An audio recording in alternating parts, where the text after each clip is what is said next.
Je suis sûr que vous avez déjà entendu parler des gens qui disent que on peut voler l'étoile d'une personne. Est-ce que c'est réel, cette histoire-là? C'est de ça dont nous allons parler aujourd'hui.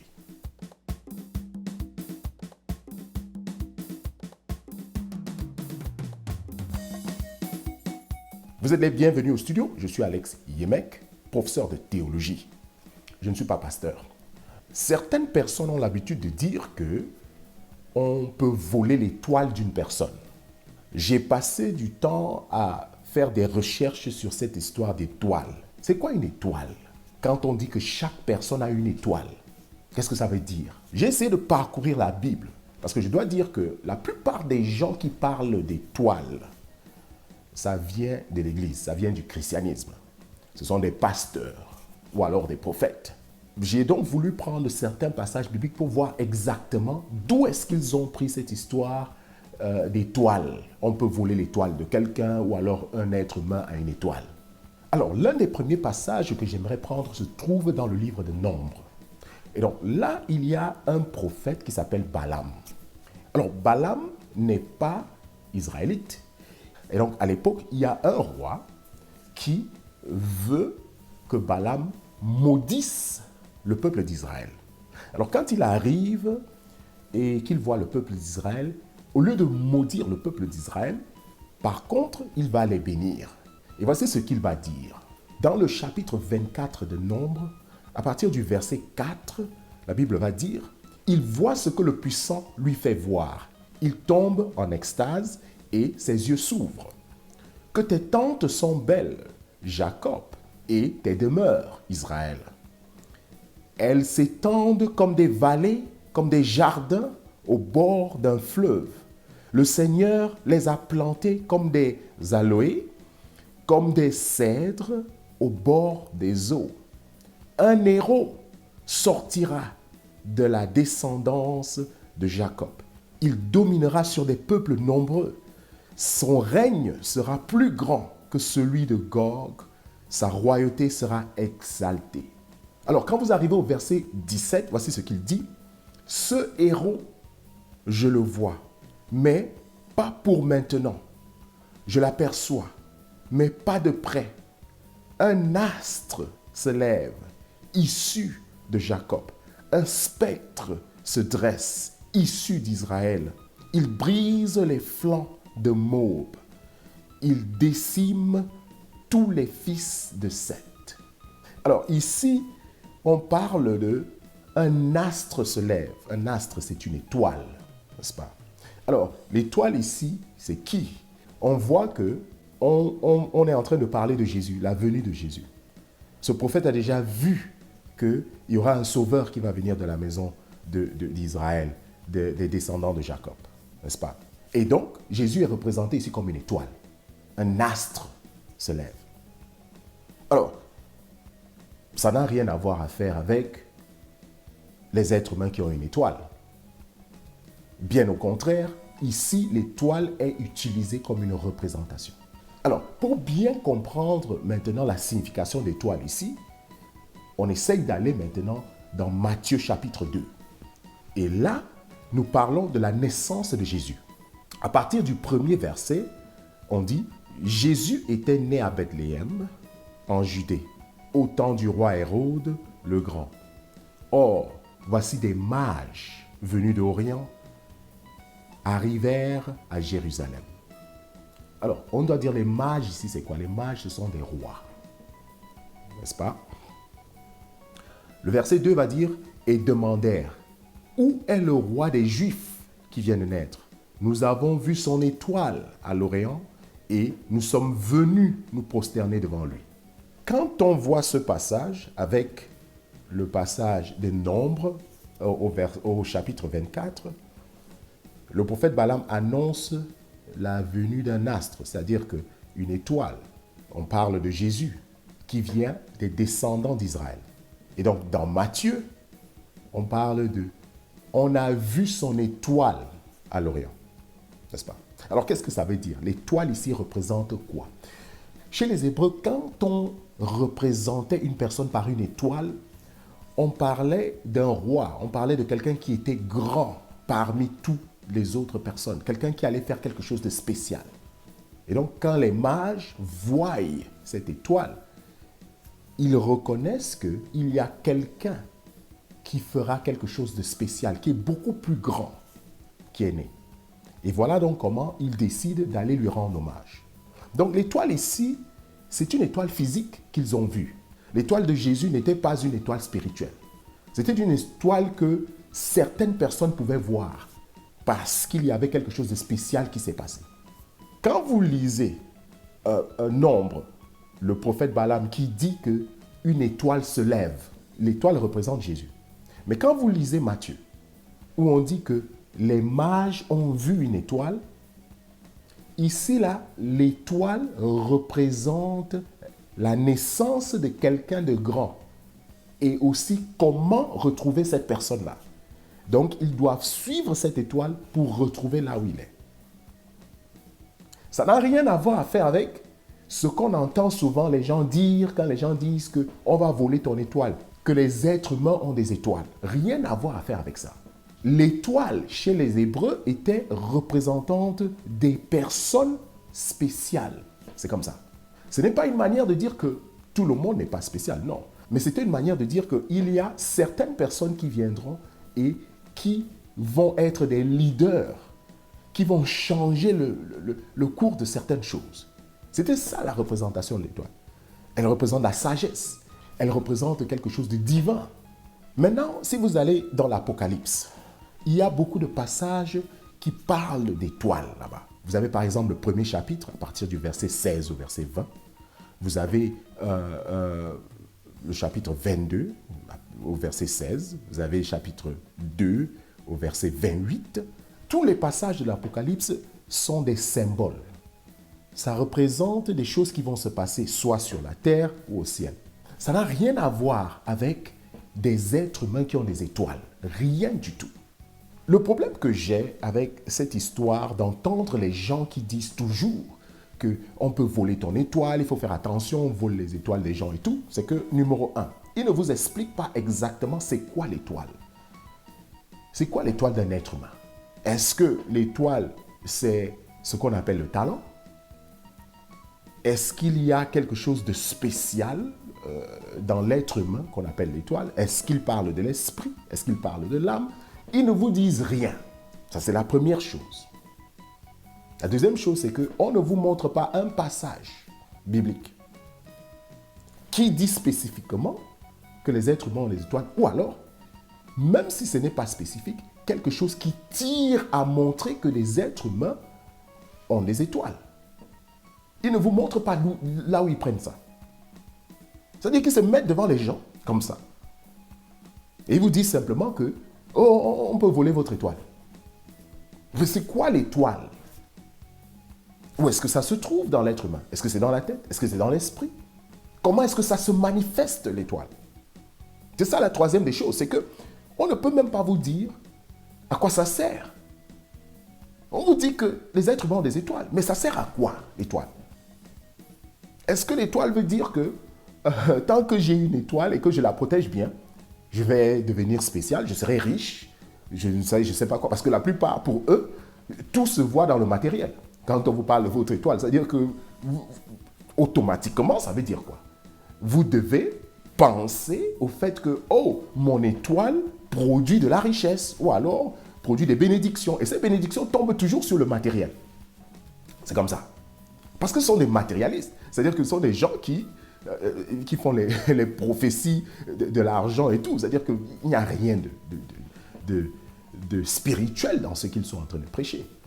Donc quand on vous parle de votre étoile, on va vous voler votre étoile. L'étoile se manifeste comment en un être humain? On ne vous dit pas ça. Tout ce qu'on vous dit, c'est qu'on va vous voler votre étoile. Aucune explication. Mais en Afrique, on aime des choses mystérieuses. Et donc, on ne pose pas de questions. On se dit, mais c'est quoi même l'étoile? Tous les jours, on dit que les êtres humains ont des étoiles. Mais ça vient d'où? Où est la référence que les êtres humains ont des étoiles? Et puis, c'est quoi l'étoile? Ça sert à quoi? Comment est-ce que ça se manifeste en un être humain? Rien. Aucune explication. Mais on vous fait des longs discours sur comment les gens volent vos étoiles. Les êtres humains n'ont pas d'étoiles. Ça n'existe pas. Je viens de vous montrer des passages bibliques. Ça n'a rien à voir avec ce que ces gens disent. C'est ça le résultat de ne pas prendre assez de temps pour étudier la Bible. Quand on se dit qu'on peut prendre la Bible et la lire, tout simplement parce qu'on voit des gens devenir riches derrière le christianisme, et on se dit que, oh, si les autres peuvent le faire, nous aussi on peut le faire. C'est-à-dire qu'on se dit que c'est quelque chose de facile à faire. Parce qu'on cherche la facilité. Les faux prophètes, les faux pasteurs, les gens qui se lèvent le matin et commencent à arnaquer toute une population parce qu'eux, ils veulent devenir riches. Le résultat, c'est ça. Ils inventent des choses qu'ils ne peuvent pas prouver, qu'ils ne peuvent pas expliquer. Et ils comptent sur vous puisque la plupart du temps en Afrique, on ne pose pas de questions. Mais on ne se rend pas compte que c'est ça qui fait la pauvreté de l'Afrique. Ne pas prendre le temps de bien faire des recherches. Quelqu'un vous dit quelque chose, vous lui posez des questions. Il y a certaines personnes à qui tu poses des questions, tu dis, on doit vous poser trop de questions. Si quelqu'un vous interdit de lui poser des questions, vous savez qu'il y a un problème là-bas. Posez toujours des questions. Demandez qu'on vous montre les références. Et qu'on vous montre des vraies références. Parce qu'il y a des gens aussi qui citent des versets bibliques, mais dès que vous allez dans les détails et que vous leur dites, ok, on voit ce verset, expliquez-moi donc comment ça relie le message. Comment est-ce que ça connecte? Ils ne peuvent pas vous expliquer. Ils vous disent seulement que, oh, vous m'avez demandé des versets bibliques, voici des versets bibliques. Et donc, c'est comme ça qu'ils font. C'est très facile qu'ils viennent avec des versets bibliques qu'eux-mêmes, ils ont interprétés à leur manière. Mais dès que vous commencez à être détaillé, non seulement vous leur dites, on ne lit pas seulement un verset biblique, allons un peu sur tout le chapitre pour voir l'explication de la chose. C'est là où vous commencez à les dérouter.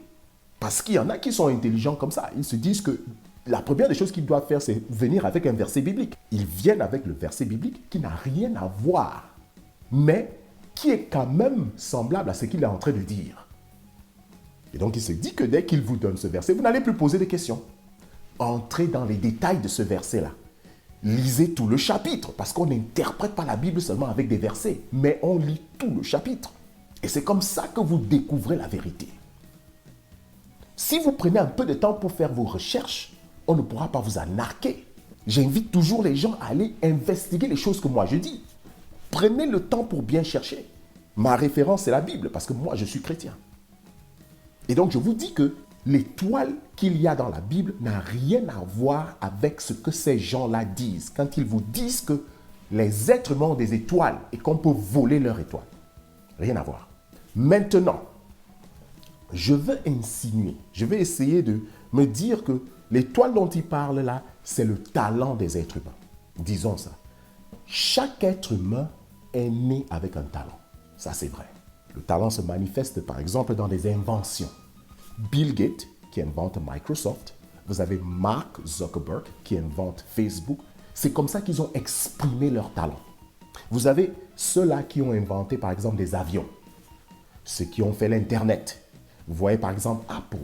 Steve Jobs, qui n'a pas inventé Apple, mais qui a fait la promotion de Apple. Il était tellement bon que jusqu'à aujourd'hui, il n'y a pas de compagnie qui peut faire la compétition de Apple. Celui-même qui invente Apple, ils ont exprimé leur talent derrière leurs produits. Il y a des gens qui ont le talent de parler. Ils sont très charismatiques. Quand ils parlent, ils attirent beaucoup de gens. Il y a des gens qui ont le talent de jouer des sports. Par exemple, on voit des footballeurs, il y a par exemple des boxeurs, vous voyez, on parle de Mohamed Ali, Mike Tyson, on parle de Francis Ngannou, par exemple, ce genre de personnes-là. Oui, ils expriment leur talent. Là, vous voyez clairement, c'est quoi un talent? Comment est-ce que ça s'exprime? Ouais, vous voyez que vous n'avez pas besoin de trop poser des questions parce que ça se voit à l'œil nu. Le résultat d'un talent se voit à l'œil nu. C'est comme ça. Maintenant, est-ce qu'on peut voler le talent de quelqu'un? Non, impossible. On ne peut jamais voler le talent de quelqu'un. On peut voler le produit du talent de la personne. C'est-à-dire que Michael Jackson, qui avait le talent de composer la musique, de chanter et de danser, on peut voler sa musique. Il avait son album Thriller. On peut voler les droits de sa musique. On peut voler son album Thriller. On peut voler toute la musique qu'il a fait. On vole ça et puis on commence à vendre pour se faire de l'argent. Oui, mais est-ce qu'on peut voler le talent de Michael Jackson? Non. Jusqu'aujourd'hui, Michael Jackson est toujours connu comme le meilleur musicien dans le monde. Il n'y a pas encore quelqu'un qui a déjà fait son palmarès. Ça n'existe pas. C'est-à-dire que dans toutes les musiques combinées, on ne parle pas seulement du pop qu'il faisait, non. Toutes les musiques combinées, on n'a pas encore trouvé un talent qui est comme Michael Jackson. En plus, Michael Jackson, c'était un noir. Et rappelez-vous qu'à l'époque où Michael Jackson est en train de grandir, les Noirs sont encore dans une discrimination terrible. C'est-à-dire qu'il y a une chaîne qu'on appelle MTV, que vous devez connaître sûrement, aux États-Unis, qui est très populaire, qui est aussi dans tout le monde entier. À l'époque, ne jouait même pas les musiques des Noirs quand Michael Jackson sortait son album Thriller. Ils étaient obligés de commencer à jouer la musique de Michael Jackson parce que le talent était exceptionnel. Ils allaient perdre de l'argent s'ils ne le faisaient pas. Donc, vous voyez que s'il y avait des possibilités de voler le talent de Michael Jackson avec toute cette popularité qu'il a fait, ils allaient le faire. Parce que les Noirs qui avaient ce genre de talent-là, il y avait beaucoup de jalousie. Il était excessivement populaire. Beaucoup de Blancs le suivaient. Et donc, ça rendait beaucoup de gens jaloux. Que ce soit les producteurs, autres musiciens, ceux qui étaient beaucoup plus riches et tout. Mais on ne pouvait rien faire. Pourquoi? Parce qu'on ne peut pas voler le talent d'une personne. Impossible. Voilà pourquoi on dit souvent aux gens que vous pouvez inventer votre chose maintenant. Ne vous inquiétez pas que quelqu'un d'autre va vous copier. Parce que dans votre talent, personne ne peut être exceptionnel comme vous. Tout le monde a quelque chose de spécial dans son talent. Vous pouvez avoir le même talent, mais vous avez des charismes complètement différents qui expriment vos talents. Voilà pourquoi vous avez beaucoup de musiciens. Vous pouvez avoir des musiciens qui jouent de différentes musiques. Dans le sport, la même chose. Dans la technologie, la même chose. Dans beaucoup de filières, le talent s'exprime, mais on ne peut jamais enlever le talent d'une personne. Impossible, ça ne s'est jamais fait. Donc, si vous dites que l'étoile d'une personne, c'est son talent, ça ne se vole pas. Ces histoires que vous passez le temps à raconter, à narquer les gens, oh, on vole les talents des gens, à gauche, à droite, c'est impossible. On ne peut pas voler l'esprit d'une personne. On ne peut pas voler l'âme d'une personne. Voilà pourquoi on dit que même ceux-là qui se donnent entièrement aux mauvaises choses vendent leurs âmes. On ne vole pas leurs âmes. C'est-à-dire qu'on dit qu'il a vendu son âme. Voilà pourquoi on dit qu'il a vendu son âme. Parce qu'il faut que vous puissiez vous-même prendre votre âme et la donner dans des sectes ou alors d'autres choses diaboliques. Ou même des choses positives. Voilà pourquoi vous allez voir que quand vous allez par exemple dans des sectes, on vous fait faire certains rituels. Ces rituels-là, c'est pour que vous-même vous puissiez accepter de donner votre âme. On ne vole pas l'esprit d'une personne. On ne vole pas l'âme d'une personne. On peut voler une personne, bien sûr. On peut kidnapper une personne. Par exemple, Nelson Mandela. Il va en prison. Mais même dans la prison, là où il est enfermé, son esprit et son âme se sont toujours manifestés. C'est-à-dire qu'il était en mesure d'atteindre les gens dehors. Vous voyez que même si vous prenez un être humain et que vous l'enfermez quelque part, spirituellement, vous ne pouvez pas l'enfermer. Vous ne pouvez pas l'attacher. Ce sont des histoires. Cette histoire dont on a attaché son esprit, on a attaché son âme et tout ça. Non. Oui, on peut attacher ton âme si tu as déjà donné qu'on attache ton âme. Mais pas qu'on vienne voler ça pour aller attacher ça. Impossible, ça ne se passe pas. Si on pouvait empêcher Nelson Mandela de spirituellement atteindre ceux-là qui manifestaient pour lui hors de la prison, ils allaient le faire. Mais les choses spirituelles ne peuvent pas s'arrêter. Pendant 27 ans, il était en prison. Mais il réussit quand même à être le premier président noir de l'Afrique du Sud. On ne peut pas stopper le talent de quelqu'un. On peut essayer de le freiner. Le plus de temps vous lui donnez, ou vous vous dites que vous êtes en train de l'empêcher de pouvoir arriver. Vous voulez l'empêcher, vous essayez de le freiner. Lui, par contre, qu'est-ce qu'il fait? Il ne fait que se construire. Il s'améliore. Il intensifie. Il devient meilleur. Ça aurait été mieux qu'on laisse Nelson Mandela sortir le plus rapidement possible. Là, peut-être il n'allait pas être président de la République, mais le plus on le gardait en prison, le plus de supporters il avait. Ce qui fait qu'il ne fait même pas 27 ans de prison dans une vraie prison. Non. Après, je crois, 12 ans ou 13 ans, on le met dans une maison. Et puis après ça, on le met encore dans une grande villa. Pourquoi? Parce qu'on ne pouvait pas stopper son âme, on ne pouvait pas stopper sa spiritualité, on ne pouvait pas stopper son talent. Son talent qui était de s'exprimer, d'attirer les gens dans ses expressions. On ne peut pas voler le talent d'une personne. Et quand il s'agit des étoiles, où on vous dit tous les jours qu'on va voler votre étoile, ça n'a jamais existé, ça ne va jamais exister. Les êtres humains n'ont pas d'étoile. Les êtres humains ont le talent. L'étoile est une représentation de beaucoup de choses. La plupart du temps, l'étoile représente la sagesse. Merci d'avoir suivi cette vidéo.